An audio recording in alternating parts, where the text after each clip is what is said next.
Per KBP, oras. Eksakto, en punto. Alas 6:01. Humahataw, humahagupit, lumalatay na komentaryo sa Himpapawid. 2x2. Walang takot sa paghimay sa masalimuot na isyu ng bayan. 2x2.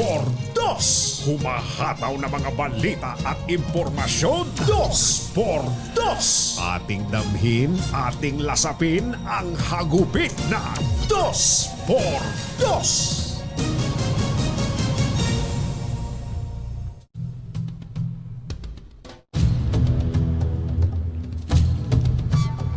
Inalis na ng Pilipinas ang China bilang source ng pondo para sa malaki nitong railway project sa Mindanao sa harap ng tumitinding tensyon sa West Philippine Sea. Sa sideline ng 49th Philippine Business Conference and Expo sa Maynila, kinumpirma ni Transportation Secretary Jimmy Bautista na inatras na ng gobyerno ang Chinese Official Development Assistance financing para sa Mindanao Railway Project. Sa liham ni Finance Secretary Ben Jokno kay Chinese Ambassador Huang Xilian. Sino? Kay Ambassador Huang Xilian, ipinaalam nito na hindi na itutuloy ng Pilipinas ang ODA para sa 83 bilyong pisong Mindanao Railway Phase 1 o ito pong Tagum Davao Digos segment. Hindi naman binanggit ni Secretary Jokno sa kanyang liham kung bakit. Yan. Kung bakit binawi ng Department of Finance ang application para sa loan, ngunit kasama rin sa plano ng gobyerno ay i-pull out na rin ang ODA loans para sa PNR South Long Haul Project. Yan yung sa Bicol Sa Bicol. Oh. At saka matagal na natin narinig yan, kumbatsero. Mas nauna ito Mas nauna to. Bago pa matapos yung administrasyong Duterte, nagkasama tagilid na ito. Tagilid na yan. itong South Rail Project na ito. Ang taong bayan ay nagtatanong, Sino ang talo dito o panalo dito? Sino ang talo o panalo? Oo. Huwag kang mag-alala, marami pa tayong mautangan. Isyu ng bayan, katotohanan. 2x2. Pag maitim ang balak, magtago ka na. 2x2. Si Jerry at si Anthony, narito na. 2x2. Hahataw ng todo, urado ka. 2x2. Ang katotohanan, dala nila. 2x2. Walang sinasamba pali, maniwala ka. 2x2. Hataw ng gusto, tol, umasa ka. 2x2. 2x2.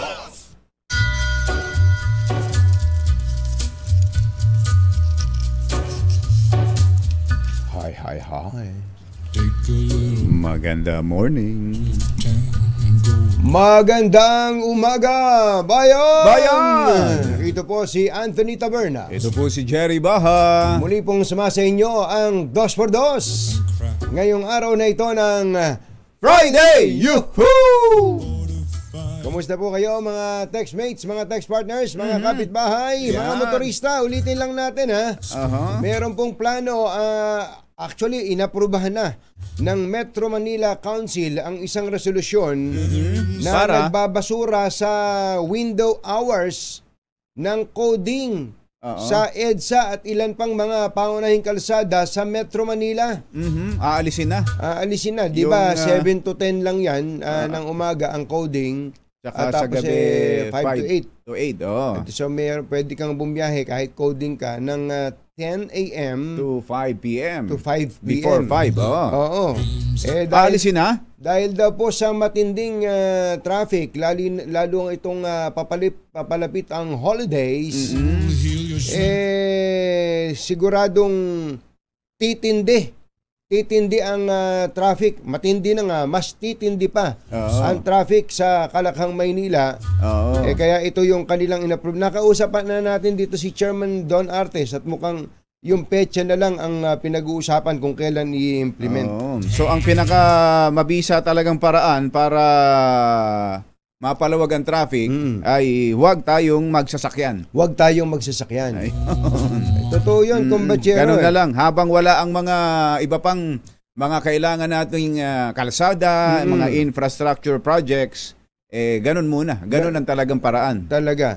Ang sabi po ng MMDA, ang pag-aalis daw po ng window hours sa coding ay inaasahang magbabawas o iibsan ang matinding traffic sa EDSA at C5 by 20%.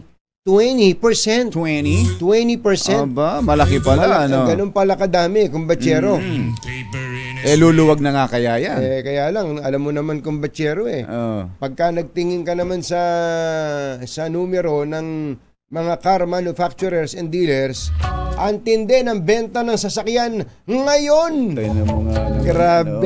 Grabe. Parang hindi naghihirap ang mga Pilipino. Kaya nga, hindi natin malaman, totoo ba talagang naghihirap ang mga o baka Pilipino? naman yung mga mayaman, lalong yumayaman. Pwede rin. At yung mga nasa ibaba, yung mga naghihirap, lalong naghihirap.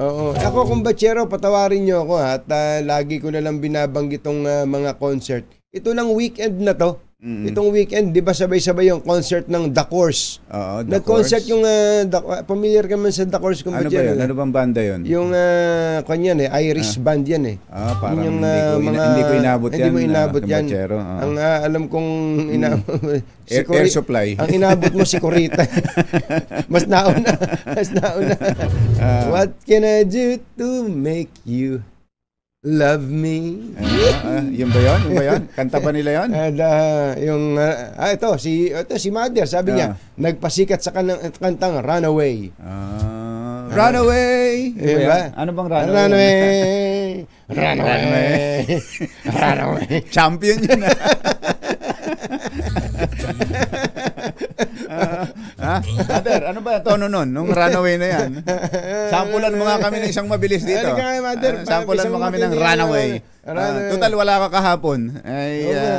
Alam ko na. Kamag-alala at pakakainin kita ng napakatamis na lansones. Ay, grabe. Mother, galing sa Camiguin. Pinadala ni Congressman J.J. Romualdo tsaka ni Governor XJ Romualdo. Napakatamis. Hindi ba pwedeng sampulan yan? Sinampulan ko, kumpachero. Napakatamis. May dala kang ngayon Hindi na. Hindi, andyan. At meron dyan para sa inyo. Pinadalahan kayo, Mother. Ito na, halika na muna rin. Sampulan mo na muna ng Runaway. Masama pa yan. Ito ang tonong run away whenever you're lonely. Run away if you need a shoulder. Teka, para si Dion Warwick yata yun. Saka si Barry Manilow. Sige nga. Play mo nga. Ayan, tumutugtog May tumutugtog. Yan na.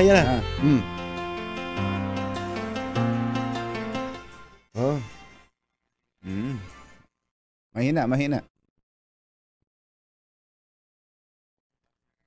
Lakasan mo. Ayan na ba yan? Ito pala yun. Ito pala yung... Runaway. Tama pala yung tono ko kanina. Tama ka. Tama pala ako kanina. The course. Pero matatanda na no? Mga nakatungkod na ba? Hindi naman. Hindi ba? Pero mga galing pa rin. Hindi, magagaling to. Partner, thank you. Maraming salamat sa iyo, Yuel. Sa awiting sa ating Mr. DJ Yuel Reyes. DJ. Hindi, yun talaga kong bachero. Kahit paano, panahon talaga natin yan. Itong The Course, mas bata. Well, The Course, mga 90s yan, 90s. Tapos kasabay pa yung si Smith, yung Sino si Smith? Si Sam? si Sam Smith. Si Sam Smith? Si Sam Smith nag-concert din itong puro yan kumbatsero. Punong-puno. Kaya ako binabanggit to kumbatsero. Ang mga nagpo-post kasi nitong mga concert na to, nakikita sila din yung nagrereklamo sa mataas na presyo ng bigas. Nakikita ko yung mga nagpo-post eh. Yung iba dun sa mga nagpo-post nila, pasensya na, yung iba sa inyo, friends ko eh. Nagrereklamo sa mataas na presyo ng bigas, pero lahat ng concert napupuntahan. Ayun. Yun lang yung aking sinasabi, pero hindi po yun sukatan. Well, isa siguro sa mga sukatan. Pero yun naman kasing mga kababayan nating nasa isang kilo, 2 kilong bigas, hindi naman makakapanood ng concert yun eh. Si Sam Smith, baka mo yung pinanood nila nitong nakaraan. Yan. Ito. Yan, isang kanta niya. Yan ba yan? Pakinggan ninyo, ha? Mga kaibigan. Mga kaibigan, ito po si Larry Damian. Sa awiting, I'm not the only one. Yun pala. Ganun pala yan. Okay. Ay, mahaba pa lang. Okay, magaling ito. Magaling. At itong si Sam Smith, siya pa yung, kumbaga parang may performance siya na parang siya ang pumalit kay Freddie Mercury ng Queen. Matindi. Kasi kuha niya yung kung paano ang tono ni Freddie Mercury. Matindi. Magaling pala yung Will Smith na yan, ha? Iba yon, hindi nananampal yon.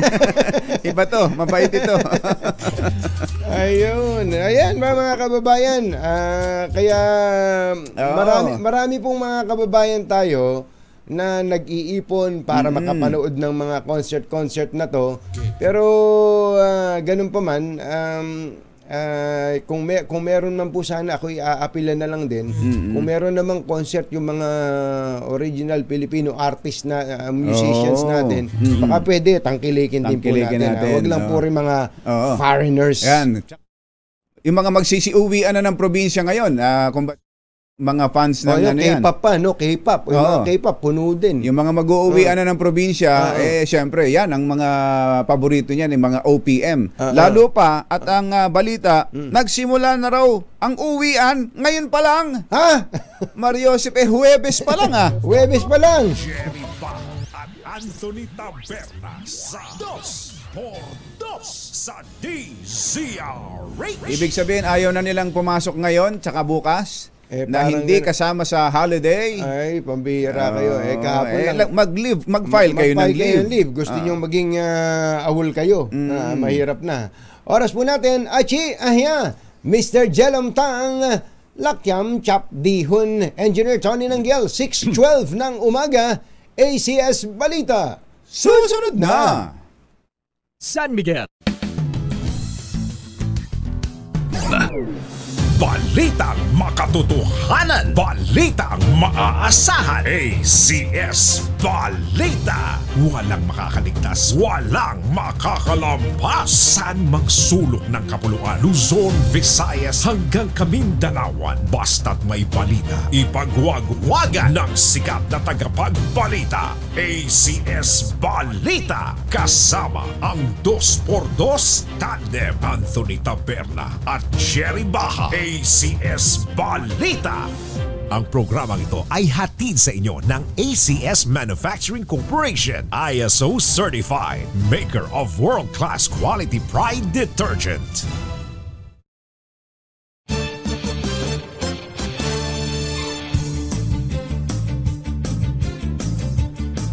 Araw po ngayon ng Huwebes, October 26, 2023. Narito na ang ating ACS headline. Pilipinas nominado sa 4 na major awards sa prestigyosong World Travel Awards 2023. PhilHealth naglaan ng mahigit sa 72 million pesos sa health services ng provincial government ng Quezon. Performance bonus ng mga pulis na ibigay na. Mga pasaherong nag-uuwian sa kanilang mga lalawigan para sa holiday season nagsimula na. Away mag-asawa na uwi sa Pamaril, isa patay, suspect na pulis tumakas sa Pasay. At 5 ang patay sa landslide sa lalawigan ng Quezon. Magandang umaga Luzon, Visayas at Mindanao. Good morning Philippines. Hello world. Kami po ang inyong mga tagapagbalita. Ito po si Jerry Baha. Ito po naman si Anthony Taberna. At ito ang ACS Balita. ACS Good News. nominado ang Pilipinas para sa 4 na major awards sa prestigyosong World Travel Awards o WTA 2023. Ayon sa Department of Tourism, ididepensa ng bansa ang back-to-back titles na bilang World's Leading Beach Destination at World's Leading Dive Destination sa WTA, ang tinaguriang The Oscars of the Travel Industry na nakabase sa London. Bukod dito, nominado rin ang Pilipinas sa World's Leading Island Destination at World's Leading Tourist Board categories. Binuksan noong October 16 ang botohan para sa WTA World Categories at matatapos ito sa hating gabi ng November 17, oras sa London, kung saan nakabase ang nasabing award-giving body. Naglaan ang Philippine Health Insurance Corporation o PhilHealth ng mahigit sa 72 million pesos sa Konsulta Sandbox ng Quezon Primary Care Provider Network kasunod ng paglulunsad nito noong July 2023. Dahil dito naungusan na ng lalawigan ng Quezon ang iba pang sandbox sites o pilot areas tulad ng Bataan, Guimaras, South Cotabato at Baguio City na makatanggap ng pondo na magbibigay sa lalawigan ng kakaihang pagkalooban ng pangunahing pangangailangang pangkalusugan at makapaghatid ng serbisyong pangkalusugan sa mga residente. Bilang unang LGU sa bansa na nakapagtatag ng Konsulta Primary Care Provider Network, ang lalawigan ng Quezon ay kaya ng bigyan ng primary care service provider o abot kayang serbisyong pangkalusugan ang mga mamamayan nito sa pamamagitan ng implementasyon ng konsultasyon sulit at tama o konsulta primary care benefit package. Kabilang sa package ang libreng konsultasyon, health screening and assessment, diagnostic services at probisyon ng mahalagang gamot sa kahit nasaang konsulta package provider. Alas 6:23 ang oras ngayon. Diyos maray na aga sa Indugabos mga Bicolano, mata na kamo, gising na. Natanggap na ng mga tauhan ng PNP ang kanilang performance-based bonus para sa fiscal year 2021 kahapon. Nako, entrega ba? Kaya ito, ng mga pulis. Higit 220,000 PNP personnel ang nakinabang sa mahigit 3 bilyong pisong inilabas ng DBM para sa PNP. Ang PBB bonus ng mga pulis ay nagkakahalaga ng 52% ng kanilang monthly basic salary as of December 31, 2021. Ayan, no, mga misis ng mga pulis, kung hindi pa na-entrego sa inyo kahapon, pwede pa namang habulin. Pwede pa namang habulin ngayon. Alas 6:24 ang ating oras. Naimbag na bigat kada kayo amin na po. Agreeing kayo, gising na. Nagsimula na ang pagbiyahe ng ilang pasahero pauwi sa kanilang probinsya ilang araw bago ang barangay at SK elections at undas upang hindi sila abutan ng buhos ng mga biyahero. Ayan. So ito'y uwian para sa long holiday. Long holiday na. Iba pa yung holiday season. Ayan. Para lang ito sa long weekend. Ayun. Ilan sa mga terminal sa Metro Manila ang pinipilahan na gaya ng bus terminal sa Cubao at ang Parañaque Integrated Terminal Exchange o PITX. Nauwi sa pamamaril ang pag-aaway ng mag-asawa ng barilin ng pulis ang kanyang bayaw sa Pasay City. Sa report ni Noche Cacas, mabilis na tumakas ang suspect na si Police Staff Sergeant Ruel Lacuesta, Sargento. nakatalaga sa NCRPO matapos mabaril ang kanyang bayaw na si Ramon Teves. Binaril ni Police si Bayaw. Yung bayaw, sabi niya, bayaw! Nagugat ang pamamaril ng malaman ni Lacuesta na nagtungo sa barangay si Teves at isinumbong ang pag-aaway nila ng asawa si Given Teves. Nag-aaway yung mag-asawa, yung pulis.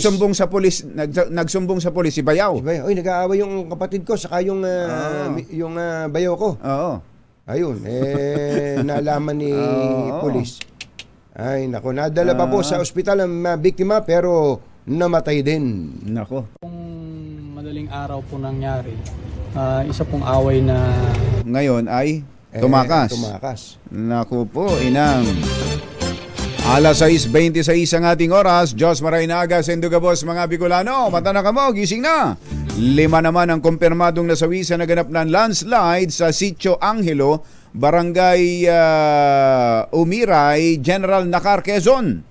Ayon kay Mayor Eliseo Ruzol ng General Nakar, nangyari ang landslide sa bahagi ng Sierra Madre Mountain sa may tri-boundary ng mga bayan ng General Nakar sa Quezon at Doña Remedios Trinidad sa Bulacan at ang Aurora Province. 5 kabahayan ang natabunan ng lupa sa malawak na landslide nang gumuho ang malaking bahagi ng bundok.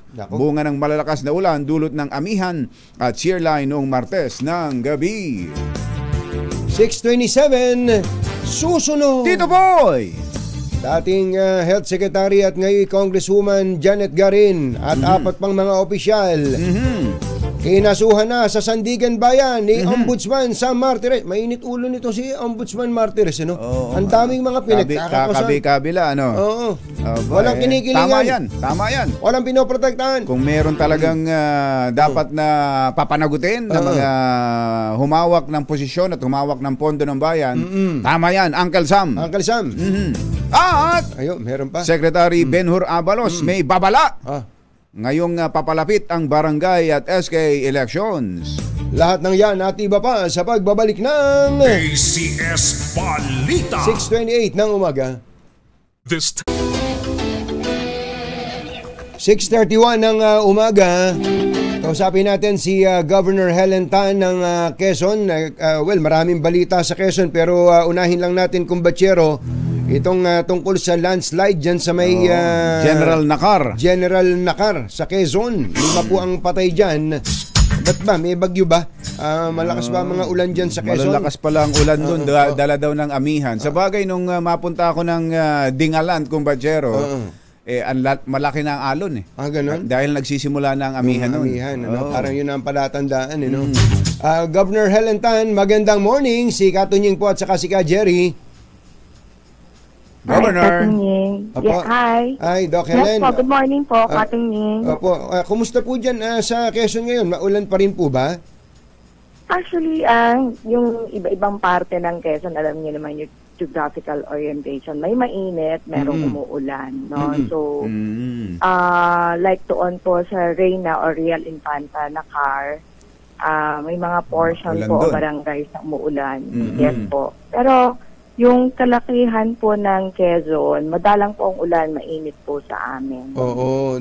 Parang ito sa mga mabubundok na lugar, doon po ang Sierra Madre Mountain daw eh. Maulan, yung tri-boundary, malapit sa tri-boundary ng Quezon, DRT Bulacan, tsaka Aurora. Ito yung mahirap puntahan, hindi ba, Doc Helen? Ito pong Umiray? Yes, opo. Dadaan ka ng Nueva Ecija kung magbabaylan ka para lang po makapunta doon. Iikot pa, ano? But napakahirap po, yes po. Merong other way po pag pumupunta po diyan, dadaan ka po ng Bulacan, yung Santa Remedios. And then maglalakad ka. Yung may mga sitio po yung Umiray po kasi na malalayo. So katulad po yung nabanggit po ninyo kung saan nagkaroon ng landslide, yung sitio Angelo po. That's a sitio po ng Barangay Umiray, no? So lalakad ka ng mga 3 araw just to get there. Mario Josep. Napuntahan nyo na yun, Gov? Actually, for some reason, ilang beses po ako nag-schedule na pumunta dyan with Philippine Army. Every time na pupunta po ako dyan, nagkakaroon bigla ng bagyo or signal ng low pressure area. So, nalungkot nga ako nung kahapon na i-text po sa akin ng 202nd na meron nga pong insidente doon sa Sitio Angelo kasi yun nga, mining na dati pang nasabi sa akin. So, ano yung quality po kasi ng soil dyan ay malambot. So, talagang hindi siya suitable for mining. Doon sa conversation ko doon sa PMRB namin, meron kami isang geologist doon. Ang kwento niya na talaga probably can be triggered by, tapos yun nga, yung weather natin, kung palagi na umuulan. So, yun, it's so sad. Ano pong minimina nila ron, Gov?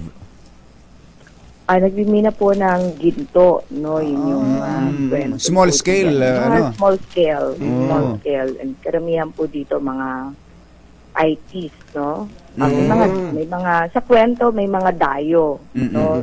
Mga galing kung saan-saan din na pupunta doon.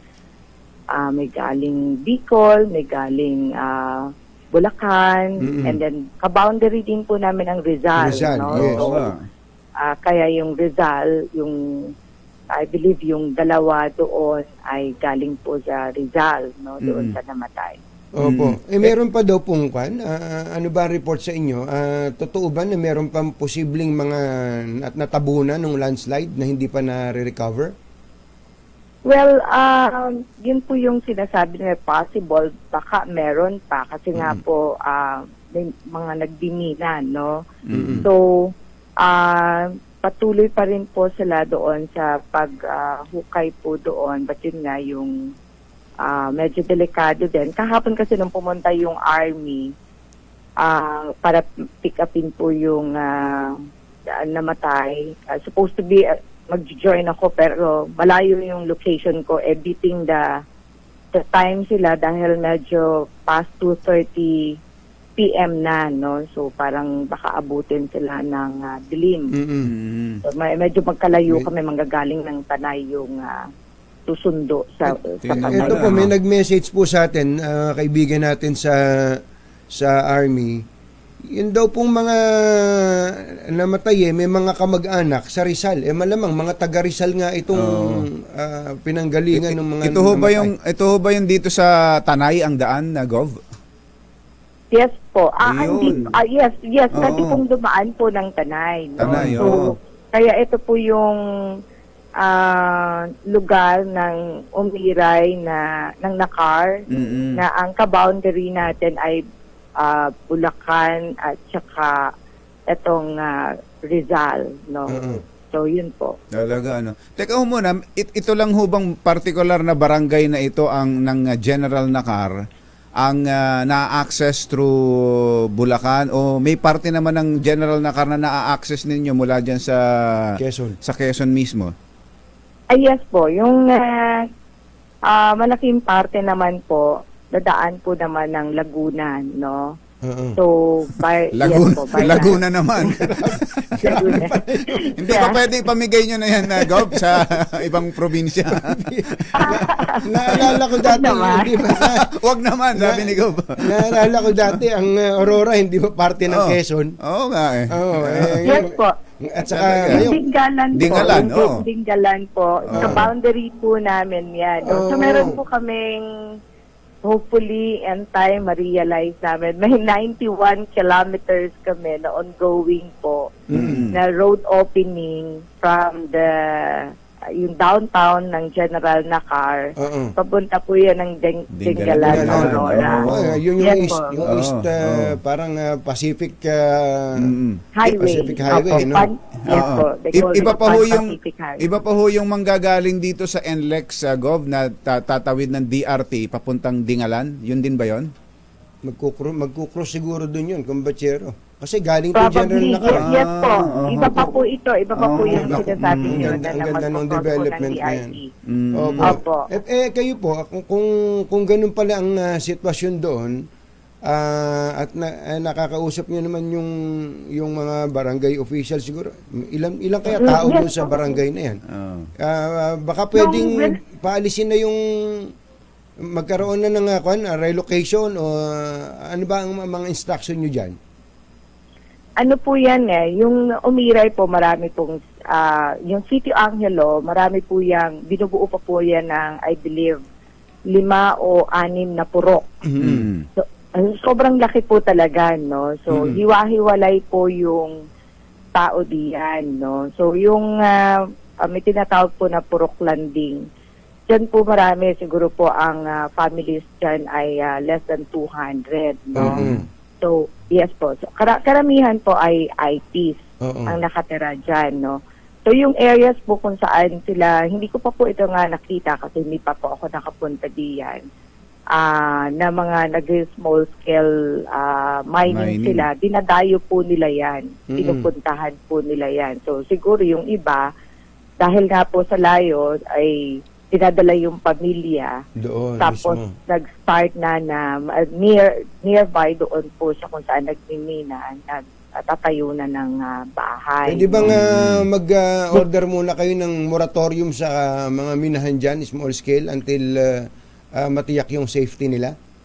Alam niyo, sir, isang, I don't know kung narinig yun na, tinatanong ko po kung merong permit dito ng nag-mimina.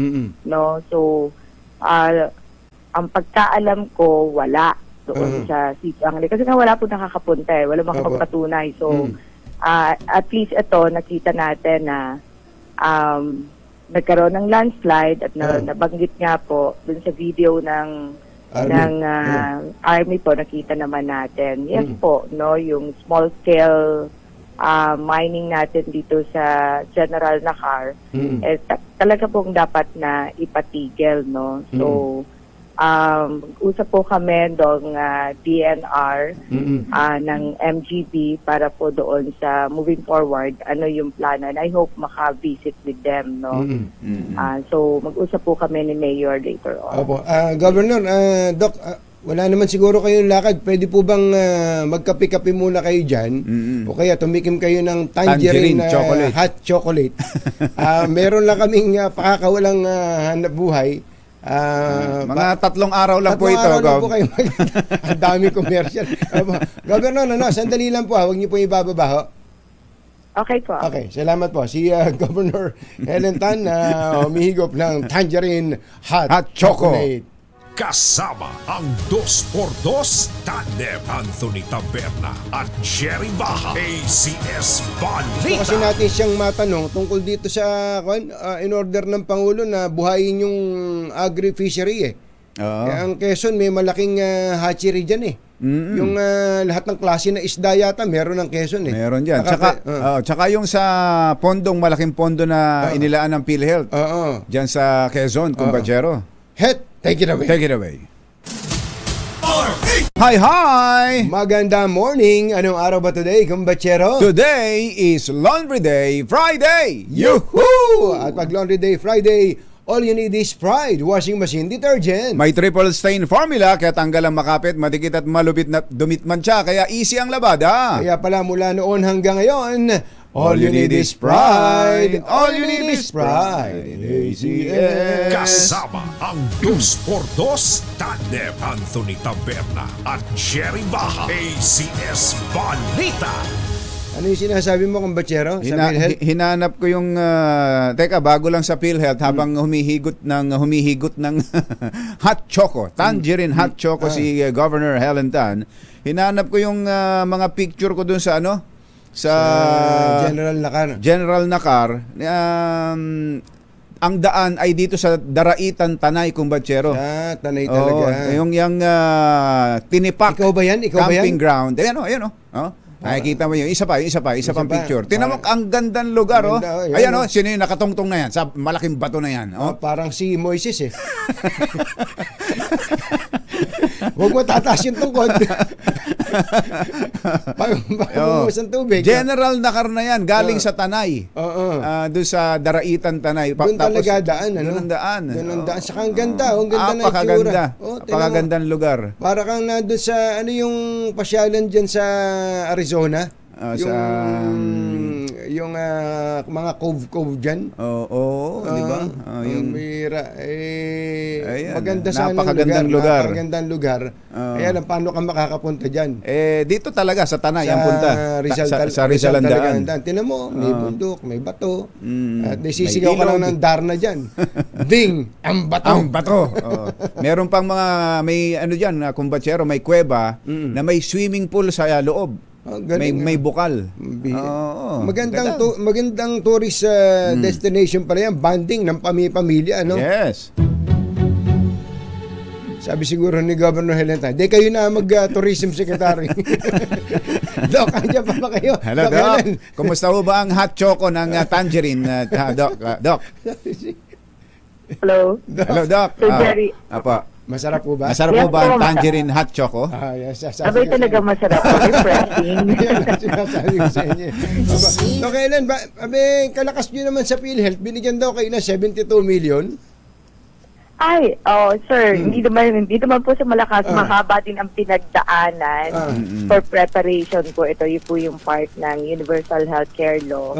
And yung mga paghahanda namin sa probinsya, kasama po yung 39 municipalities po namin, ay nagawa po namin, na-prepare po namin para po maging pilot site po kami nitong Konsulta Sandbox. So, natutuwa po tayo dahil although ginagawa na po namin ito since January, nagbibigay na po kami ng libreng konsulta sa ating pong mga kalalawigan.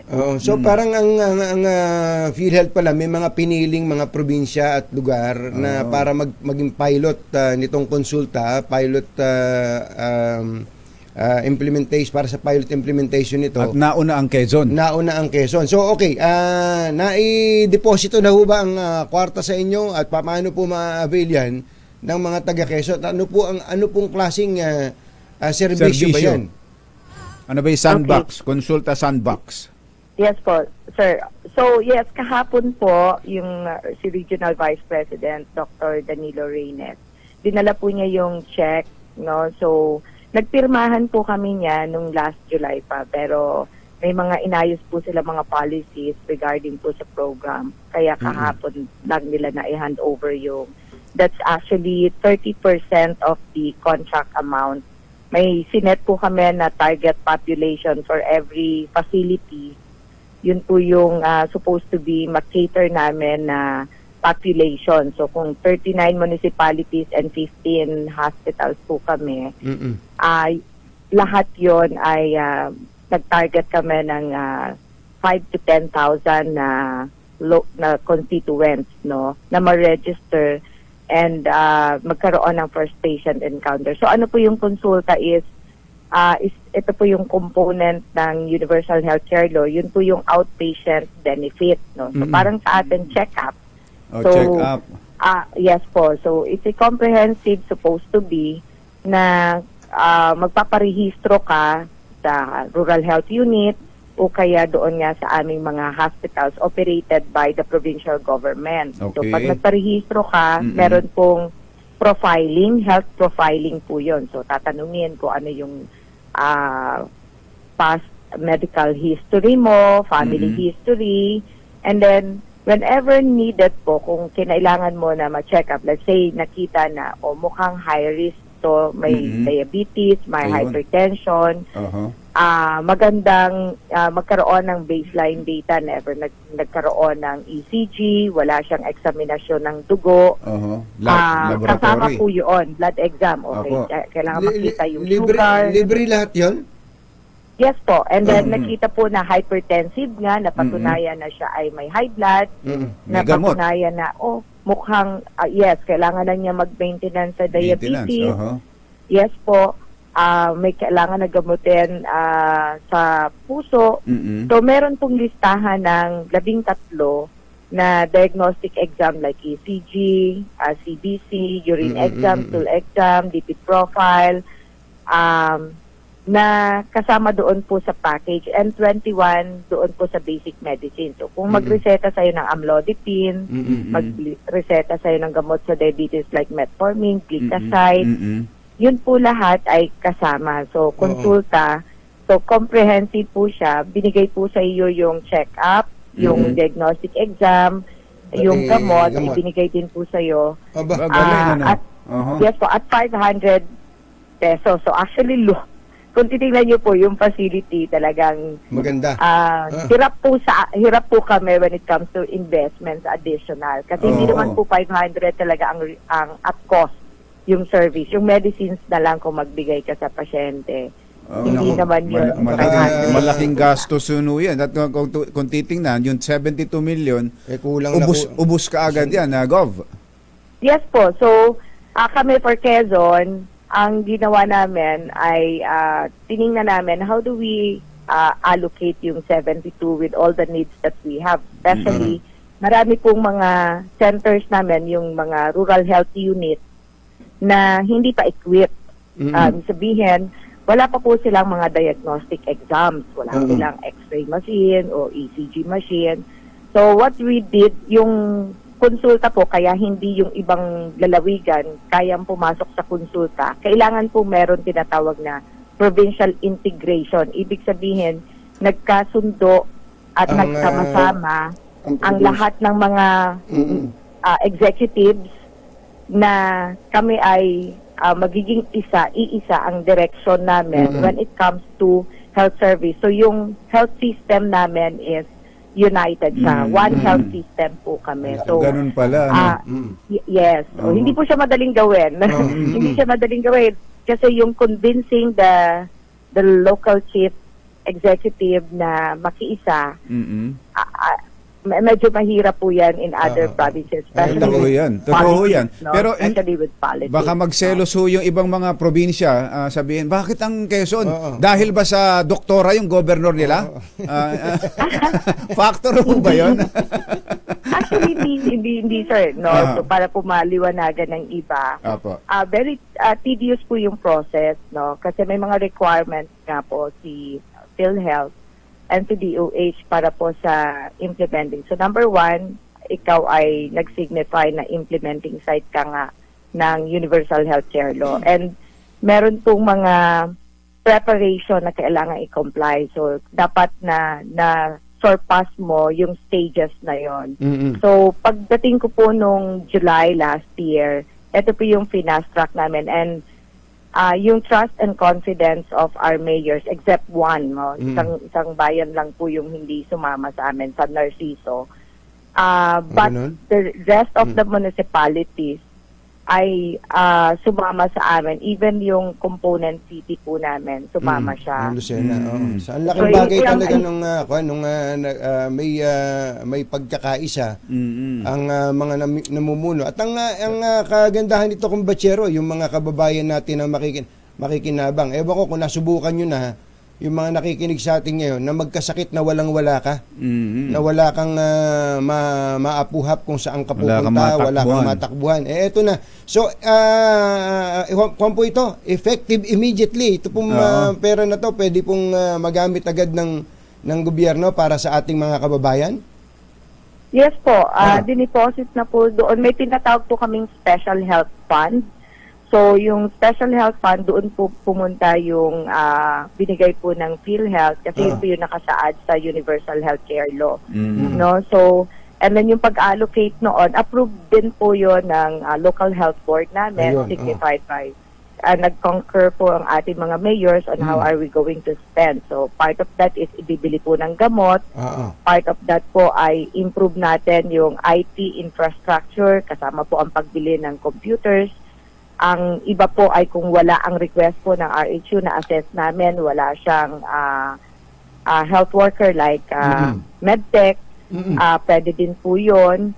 Ang iba po, pambili po namin ng mga reagents, o pagpambayad po sa magpapasa ng ECG, yung mga ganyan, and incentive po ng healthcare workers. At lahat ng yan ay pwedeng i-audit, hindi parang intelligence fund. Maraming salamat po, Gov. Elentan. Doc Elentan, maraming salamat po sa inyo. Thank you, Gov. Umaga po at congratulations. Salamat po. Thank you po. Thank you. Napakaswerte ng mga taga Quezon, ano? Yan, yan ang sinasabi natin eh. Basta ang namumuno, ang local chief executive ay may pakialam sa kanyang mga pinaglilingkuran, marami po talagang pondong pamahalaan sa national government. Makakahingi po ang local para maipagsilbi sa kanilang mga mamamayan. Nagatid sa kabuuan ng ating ACS Balita, ito po si Anthony Taberna. Ito po si Jerry Baha. ACS Balita. Na nakikinig o nanonood sa DZRH. Instant, mananalo ka ng malakashang 1,000 pesos sa DZRH Malakash promo. Hatid sa atin ang kauna-unahang radyo sa Pilipinas, DZRH. Una sa Pilipinas, una sa Pilipino.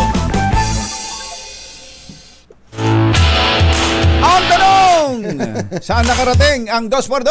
Ayan, nakaalis, nakapunta na nga kami ni Kumbachero sa Bicol sa kwentuhan namin eh. Na-inspection ko itong, ano tawag doon, Yuwel, sa snow dito sa Star City. Star City. Ini-inspection lang ho namin, kaya nawala kami sandali para mas Webes yan ha. mas mapuntahan ninyo.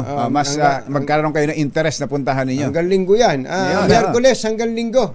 Yung, ano tawag doon? Snow World. Snow World. Dito sa Star City. Dito Bukas na yan ha. Bukas na yan. DZRH. Punta lang po kayo dito sa DZRH. Pagka hindi po kayo papasok ng walang pambayad ha. Maghanda kayo Magdala ng na kayo. Pambayad. Opo, wag niyo Sa sasabihin. Star City. Sabi yun ni Ka Jerry, saka ni Ka Tunying eh. Punta kami doon. Pinapunta namin kayo, pero magbabayad kayo. Magbabayad kayo. Ikaw, Sargento Carlo Cardinal ng Bicol SWAT. Magandang morning. Magandang morning. At Diyos maray na aga kay Regional Director Patrick West Raimundo Ubingke. Si Christian Paul Belmes, aba, tinan mo nga naman birthday, happy 39th birthday. Aba. Christian Paul Belmes, binabati kayo ng iyong tatay na si Bong Belmes. Aba. At ito naman si ating Eileen Osorio, yung may-ari ng Wilcon Combachero, Wilcon Depot. Binabati lang daw niya ng happy birthday si Miss si Hani Bakiran ng Wilcon Pasong Tamo, Makati. Ayun, happy birthday, Hani. At happy birthday din, advance happy birthday kay Mayor Along Malapitan. Oy, Mayor Along Malapitan ng Caloocan. Lapit tayo dyan. Mayor. Pero mukhang nakikipagsabayan ng Caloocan ngayon ha. Sa pagle-level up ha. Nakita mo ba yung bago lang si Sherwin, nakita mo ba yung isang survey ng mga top Metro Manila mayors? Na ano, yung ranking nila kung Manong ranking. Ito. Yung palang Malabon, Mayor Gini Sandoval. Tingnan mo nga naman ang Malabon ngayon ay rumirehistro na kung batsero. Ang Malabon. Ang Malabon dati kapag mababalitaan mo lang mang Malabon kapag may balita tungkol sa baha. Tapos suspension ng klase. Ngayon pala kasama sa top 1. Ang mayor ng Malabon sa mga na-survey nitong anong pangalan nitong grupo na ere? Yung survey na hindi ko maintindihan. Kamaingay. Itong RP Mission and Development Foundation Inc. Ang top 1 kumbachero. Kamaingay. Ang top 1 si takpan mo muna ang bibig mo. Ayan. Ang top 1 ay si Mayor Joy Belmonte ng QC, nakakuha ng 94%. Mayor Joy, congratulations ha. Tsaka itong si Mayor Gini Sandoval ng Malabon, 93.1% kumbachero. Ayan Ang nag-number 2 naman, nabanggit mo si Mayor Along na magbeberde. Kasama si Mayor Along sa number 2. Kasama si Mayor John Ray Chanco ng Nabotas at saka si Mayor Eric Olivares ng Parañaque. At si Mayor Emmy Calixto Rubiano ng Pasay. Congratulations. Number 2 rin kayo. At lahat po ng mayor sa Metro Manila, kinukumbida po ni Mayor Along Malapitan sa kanyang birthday. Ito po ay gaganapin sa basta sa birthday lang ako, ayoko sa survey. Pinagloloko tayo ng survey na yun eh. Ito survey na ere? Palagay ko saka nakakita ng survey. Hindi ito sa Metro Manila Mayors. Saka nakakita ng survey. Sinurvey daw at nakalagay doon kung sino-sino nangunguna ng mga spokesman ng mga departamento ng gobyerno. Yun ang mga iba, spokesman? Yung iba doon hindi naman nagsasalita. Kasama doon sa top. Sabi ko, anak ng baka, pinagloloko tayo nitong survey na to. Spokesman? May survey din para sa spokesman? Para sa spokesman. Panginoon kong buhay to. Ayusin yung survey nyo. Pero ayos lang yun. Basta gusto nyo maging happy yung iba, ayos lang naman yun. Ayan. Regional Director Sindak. Theodore Ruben Sindak. Magandang morning. Ayan. Diyan sa nag-birthday din pala siya doon nung Lunes. Bira, hindi ka man lang nangumbida. Nangumbida, sir. At maganda at happy birthday din daw pala kay Director Jojo Del Rosario at Director Ian Pajarito ng ARTA. Good morning, Director Robin Kulala. At nandito na si Sherwin, ang ating bagman ay nasa Bagong Baryo. Ayun, Bagong Baryo, Caloocan. Bagong Baryo, Caloocan. RH6, Sherwin Alfaro. Come in, Sherwin! Actually, Jerry, batay dun sa survey din na ginawa natin na 80% Bumaba, ng mga Pilipino Bumaba na, ha? bumaba na.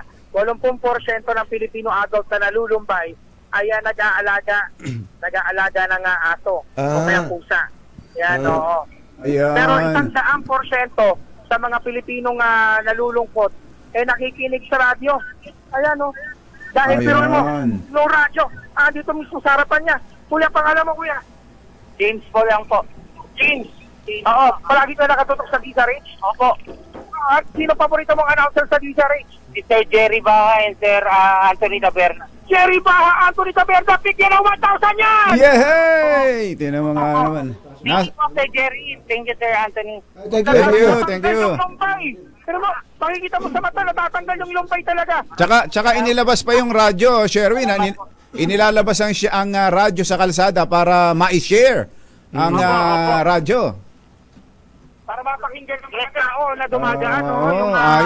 Ayos yan, ha? Pero itong susunod naman, tatawid lang ako. Dahil sineshare niya sa kanya mga katrabaho, yung kanya pinakikinggan. Ayun, no? Meron siyang Bluetooth doon, no? Ayun, naman. Nagbabantayan dito sa factory, pabrikan. Bodega po. Bodega. Bakal po. Bodega ng bakal yan dito sa may Barangay Bagong Baryo.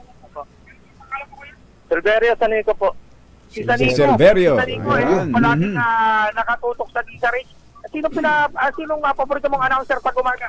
Anthony Taberna po sa si Jerry Baha. Anthony Taberna! Bigyan mo na kagad. Baka magbago pa isip niya. Thank you po. Thank you, partner. Anthony Taberna po sa Jerry Baha. Pero mo talagang napakasipag. Naka-duty ka ba ba? Opo. Pag naka-duty ka yan, Opo. Nanonood habang naka-duty. Para nga naman talagang alam niya kung ano mga nangyayari sa kapaligiran niya. At para hindi antokin habang naka-duty, ano? Napapakinggan din ang ibang mga Opo. Naka-speaker po ako pag Talaga yan, naman. napapakinggan dahil nandito lang yung kanilang quarters. Ayan, o. Ayan, magandang umaga po. Nakikipakinig din ng DZRH. Ako maraming salamat sa inyong patuloy na pagtutok sa DZRH. Thank you for making us number 1 sa mga survey. Sa mga survey ng iba't ibang mga media surveying company. Maraming salamat dahil sa inyo patuloy kaming nagsusumikap na maging number 1 patalapihitan ng radyo at telebisyon. Kaya naman sa mga malakasan gusto manalo ng 1,000 pesos, tumutok na sa DZRH. Baka kayo nasusunod na winner natin sa DZRH Malacash from Arts number 6. Sherwin Batal Alfaro, tuloy-tuloy sa pagbabalita, tuloy-tuloy sa serbisyo, sama-sama tayong Pilipino. Thank you, Sherwin.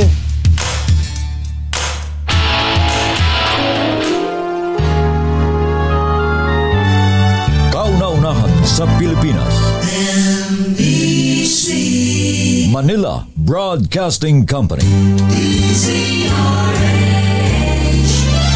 DZRH, member, kapisanan ng mga broadcaster ng Pilipinas. Member KBP. Oras! Kapopoy, 17 minuto na makalipas ang 7 ng umaga. Balitang bagong-bago. Balitang dapat alam mo. Balitang magdadagdag ng talino. Dahil bagong impormasyon, makibalita. Unang-una sa DZRH.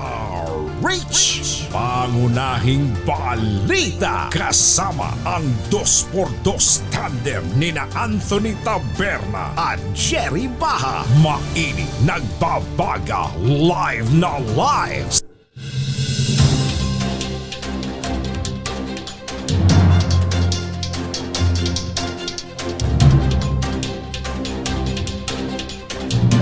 Sa ulo ng ating mga pangunahing balita, Pilipinas, hindi na itutuloy ang China loan para sa Mindanao Railway. Window hours ng coding scheme sa Metro Manila, plano nang alisin ng MMDA. Higit 200 kandidato sa barangay at SK elections hindi ipoproklama ng COMELEC sakaling manalo. Babae inaresto sa vote buying. Dating Health Secretary Garin at iba pa kinasuhan sa Dengvaxia vaccine. Agri-fishery reforms ni Pangulong Pangulong Marcos noon, bubuhayin ni Pangulong Bongbong Marcos ngayon. At 4 na taong gulang na batang nawawala natagpuan sa septic tank sa Apayao. Magandang umaga Luzon, Visayas at Mindanao. Good morning Philippines. Hello world. Kami po ang inyong mga tagapagbalita. Ito po si Jerry Baha. Ito po naman si Anthony Taberna. At ito ang Pangunahing balita. detalye ng balita sa aming pagbabalik 7:19 na umaga.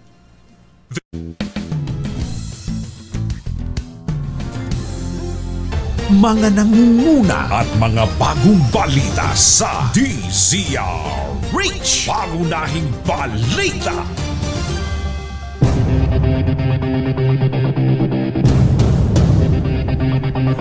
Alas 7:26 ng umaga. Sa detalye ng ating mga balita, nag-back out na po ang Pilipinas sa loan negotiation sa China para mapondohan ang Mindanao Railway Project. Sinulatan ni Finance Secretary Benjamin Diokno si Chinese Ambassador Huang Zhilian para iparating na hindi na uutang ang gobyerno para sa Phase 1 ng proyektong Tagum Davao-Digos segment. Itinanggi naman ni DOTR Secretary Jaime Bautista na may kinalaman ito sa tumitinding tensyon sa West Philippine Sea. Nag-aaralan daw nilang gumamit na lang ng pondo ng gobyerno pumasok sa ibaing ODA o Official Development Assistance o kaya naman ay sa public-private partnership para gumalaw ang naturang proyekto. Plano ng MMDA na alisin na ang window hours ng number coding scheme sa ilang lansangan sa Metro Manila bilang paghanda sa inaasahang traffic jam sa holiday season. Ayon kay San Juan Mayor Francis Zamora, chairman ng Metro Manila Council, inaprobahan ng konseho ang resolusyon para tanggalin ng window hours sa 15 kalsada sa Metro Manila, kabilang na ang EDSA. Ang number coding sa Metro Manila ay pinatutupad mula alas 7 ng umaga hanggang alas 10 at hanggang alas 5 ng hapon hanggang alas 8 ng gabi. Kung tatanggalin ng window hours, ang number coding scheme ay gagawing 7 ng umaga hanggang 7 ng gabi. Sususpendihin ng COMELEC ang proklamasyon ng 241 na kandidato sa barangay at SK elections sakaling sila ay manalo sa halalan. Ayon kay Chairman George Garcia, ang mga tinutukoy na kandidato ay may nakapending na disqualification cases dahil sa paglabag sa election laws. Sinabi ng opisyal na pinagtibay sa COMELEC and Bank ang desisyon na pigilin ang proklamasyon ng mga magwawaging kandidato na inireklamo ng premature campaigning, vote buying, illegal campaigning at paglabag sa anti-political dynasty prohibition. Samantala, sinalakay ng COMELEC at Navotas Police ang isang warehouse sa lungsod dahil sa munoy nangyayaring bilihan ng boto. Inaresto ng mga operatibang isang babae na naaktuhang namumudmod ng mga envelope na may lamang 300 hanggang 500 pesos sa may 200 botante sa Barangay Longos, Malabon. Nakasulat sa mga sobre ang pangalan ng botante at presinto kung saan sila boboto. Kinasuhan ng Ombudsman sa Sandigan Bayan si dating Health Secretary Janet Garin at ilan pang opisyal kaugnay sa hindi otorisadong pagbili ng anti-dengue vaccines na kilala sa tawag na Dengvaxia. Sa charge sheet, sinabi ng Ombudsman na nagsabwatan umano sina Garin, dating Health Undersecretary Kenneth Cardigan Go, dating DOH Director Maria Joyce Ducusin at dating Executive Director Julius Lecciones ng Philippine Children's Medical Center upang gamitin ang 3.57 billion pesos na pondo para sa expanded programs for immunization sa pagbili ng Dengvaxia vaccines. Ito kahit hindi daw kasama sa programa ang pagbili ng nasabing bakuna kontra sa dengue. Kausapin natin si Congresswoman dating Health Secretary Janet Garin. Congresswoman, magandang morning. Magandang morning. Tunying po at saka si Jerry. Hello? Wala. Alaus. Ayan, andyan na. Andyan na si Congresswoman Janet Garing. Congresswoman, magandang morning. Si Katunying po at saka si Ka Jerry. Magandang morning Ka Tunying, magandang morning Ka Jerry. Opo. Morning po. Opo, kumusta po, Congresswoman? Mabuti naman po, no? At paalis po ulit sa distrito at tuloy po ang trabaho. Oo. Dahil nga medyo busy ngayon sa baba. Yes. Kailan nyo po nalaman ito pong pasya ng ombudsman na isampa po sa husgado ang kaso laban po sa inyo? I think we received unofficial information approximately 2 weeks ago at dumating nga yung kanilang sulat nung nakaraang last week. And then hinihintay nga namin para maproseso na, masimulan na. At we are looking at this as an opportunity na talagang masimulan na at matuldukan ang issue nga ng Dengvaxia. Kasi nagiging paulit-ulit and I believe there are more than 500, probably approximately 500 cases filed and scattered all throughout. No? Kaya magandang masimulan na. Nasisimulan yung iba sa RTC, masimulan naman din ito sa Sandigan para tuloy-tuloy nang matapos. Mayroon pa po palang kaso na pending sa RTC. Ano po ito? Of the same nature? Hindi po. Yung lahat po ng maraming nagkalat na kaso, ito po yung allegations, no, ng mga patay-patay. Pero nadidismiss kasi, nare-refile eh. Maraming nadidismiss na sa MTC, nare-refile, nadidismiss, nare-refile. At nagkaroon nga ng desisyon ang Supreme Court na lahat ng ito, kung ifa-file, doon na sa isang korte sa RTC sa Quezon City para nga matuldukan. No? Kasi nagiging the first, I believe the biggest problem that they had is ano ba yung proper court na mag-handle. Hindi nila ma-identify kung sino ang may jurisdiction dito. Now, ito namang issue on technical malversation at conspiracy, ngayon nga, if-forward na sa Sandigan Bayan. So again, we welcome that opportunity kasi sa korte, nalilay down kasi lahat ng mga dokumento, lahat ng mga papeles, at kung meron like mga expert witness na lumalabas, nagkakapresentahan, nalilinawan. Just like what is happening sa RTC.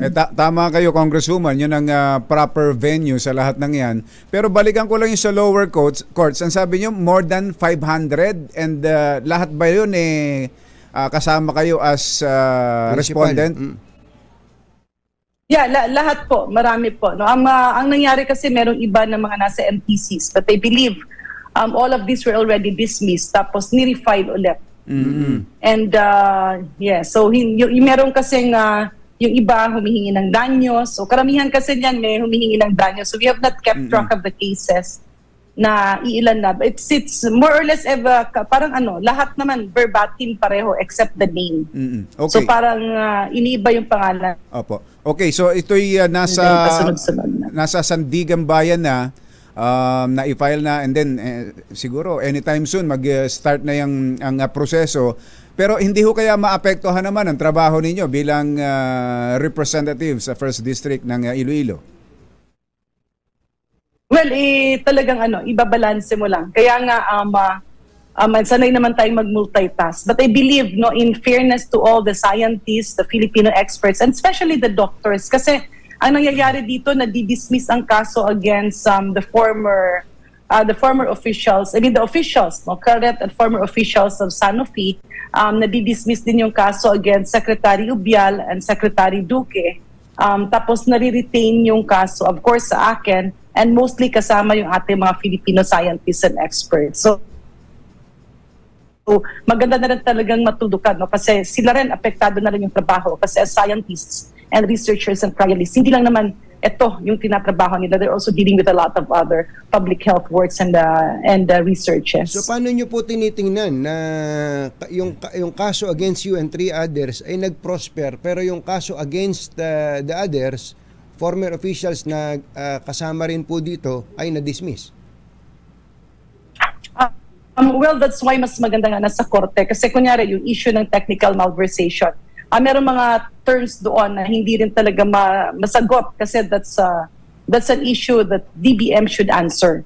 So mas maganda yan kasi pag nasa korte, masasabi na yung mga dokumento galing sa Department of Budget and Management para makitaan. Kasi yung SARO nga na nakarating sa amin is specifically for the procurement of dengue vaccine in specific regions. And we believe that that went through the process kasi pinakita naman nila kung saan gagamitin at kung saan bahay siya nakapasok. In other words, which program of the government siya nakapasok. Kasi in fact, na even when I was not yet the Secretary of Health, even when I was Undersecretary, this program was already launched twice.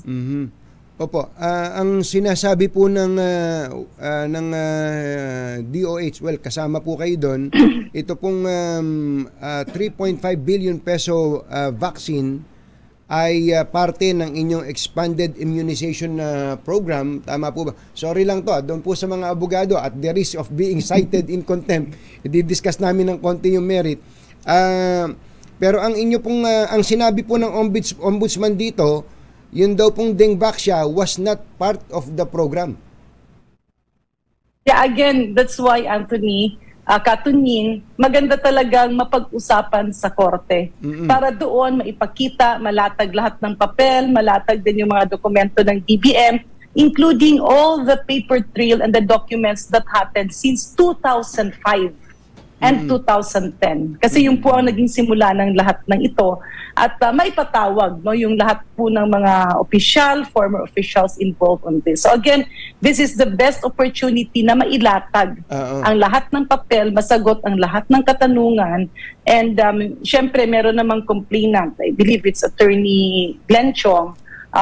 May presenta niya yung kanyang mga papel. Meron siyang dalawa yatang witness na nasabi, dalawang doktor, both of whom are not part of the decision-making process. So siguro yung mga papel na nakarating sa kanya at yung mga papel na nahawakan niya ay either may ibang kulang or hindi na kumpleto. Kaya nga, mas magandang nasa korte para malatag ng maayos. So last na lang po, dahil nasa husgado na po yan, ang regular course is for the court to issue an arrest warrant para po sa inyo. Ano po sabi ng inyong abogado?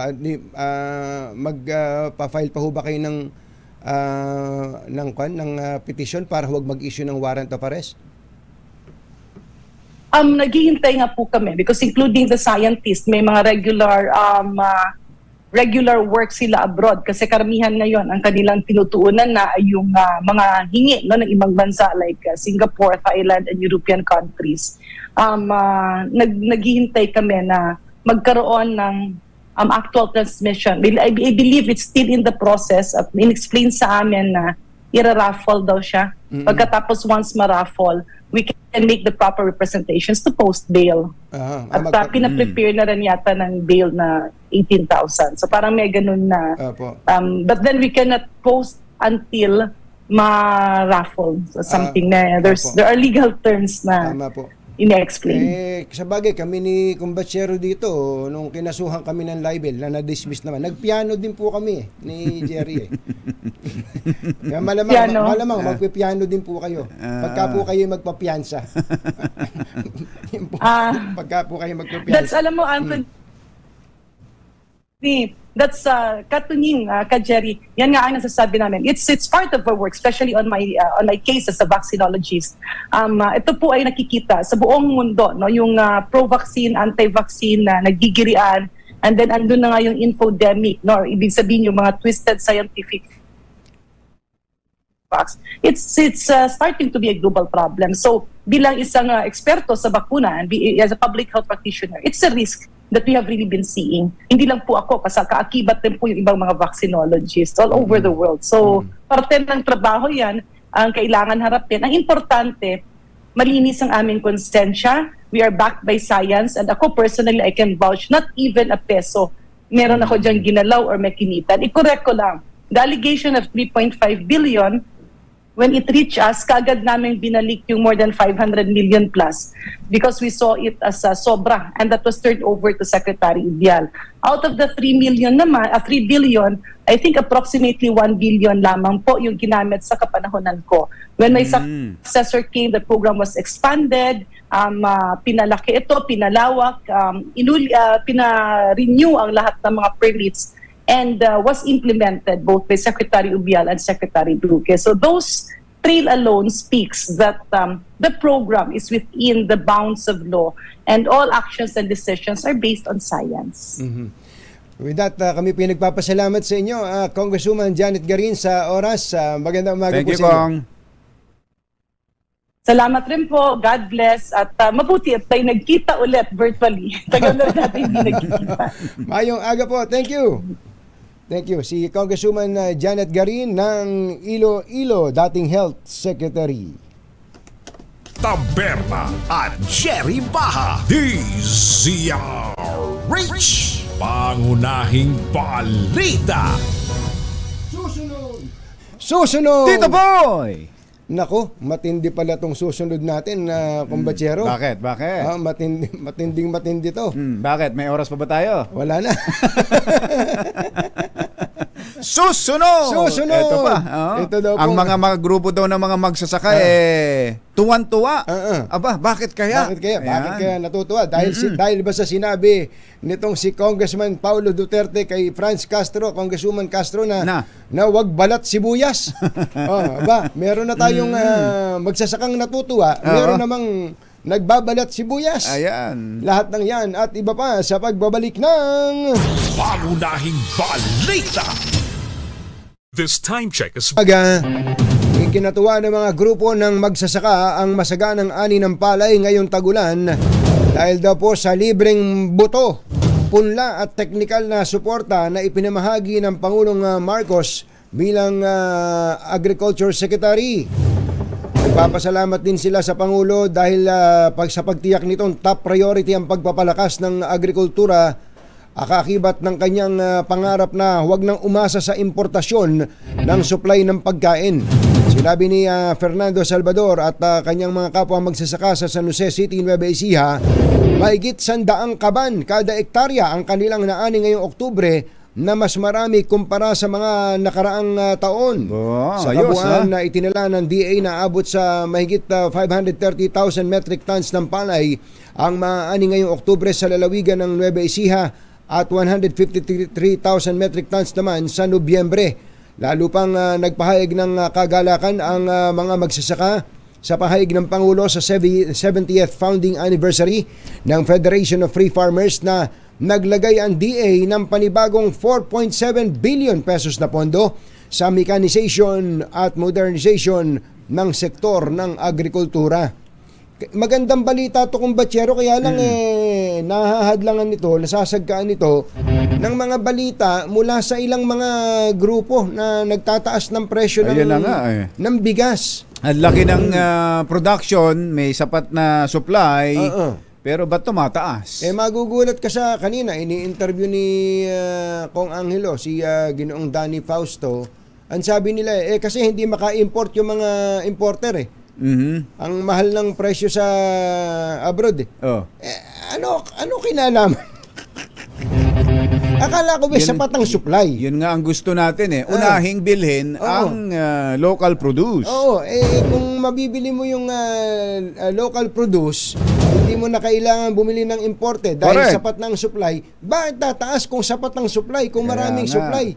Nahihilo na ako Bayaw, nakakahilo. Masali mo.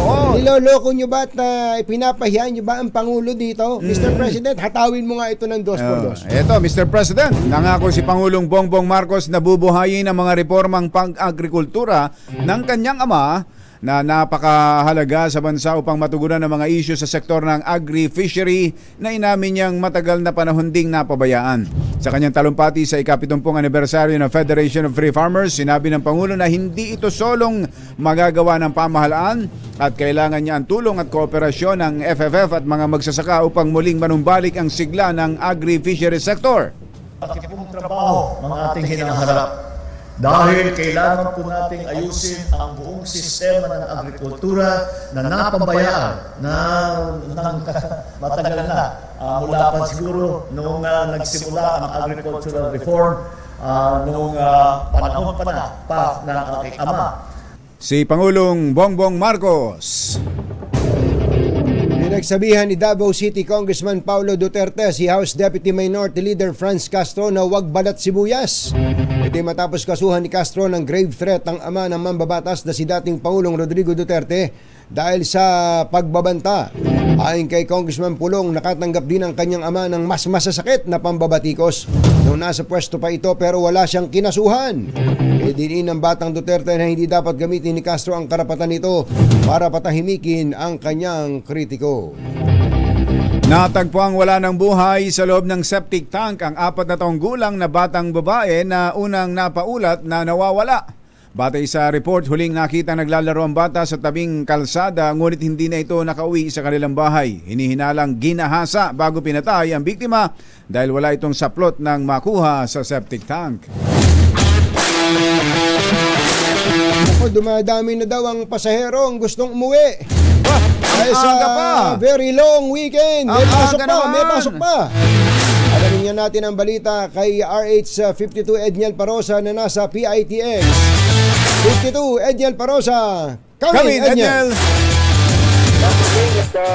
Jerry, ramdam na nga ang unti-unting pagdami ng mga pasahero sa Parañaque Integrated Terminal Exchange. Ayon kay PITX spokesperson Jason Salvador, tumataas na ang bilang ng kanilang mananakay na may 12,377 na ngayong umaga at maaari pang umabot sa 100,000 sa buong araw na siya average foot traffic habang papalapit ang halalang pambarangay at panahon ng undas. Pero bukas pa umano ang inaasahang pagdagsa o pinakadagsa ng mga uwing ng probinsya, posibleng umabot sa 1.6 million sa kabuuan. Sabi naman sa atin ni PITX Corporate Affairs Officer Colin Calbasa, walang inaasahang malaking pagbabago sa dami ng mga pasahero kung ikukumpara yung nakaraang taong undas kahit isabay ngayong taon ang barangay at FK elections. Andito nga tayo ngayon sa may Landport, pinakatatok ang biyahe pa Baguio City kung saan nakita natin na isang biyahe na ang sold out habang on hold ang isang bus at available pa naman ang isang biyahe na may natitirang 43 tickets ngayong umaga. Liban sa Baguio City, ang karaniwang kapal ng foot traffic na narito ngayon ay ang mga biyaheng uwian lamang pa Batangas at Balibago sa Laguna. Nakapwesto dito sa PITX sa mga tauhan ng MMDA, Parañaque City Police at mga K9 unit para sa seguridad ng Landport Terminal. Para sa kauna-unahan sa Pilipinas, Danger H. Ito si Edniel Parrosa. Tuloy-tuloy sa pagbabalita, tuloy-tuloy sa serbisyo. Sama-sama tayo Pilipino.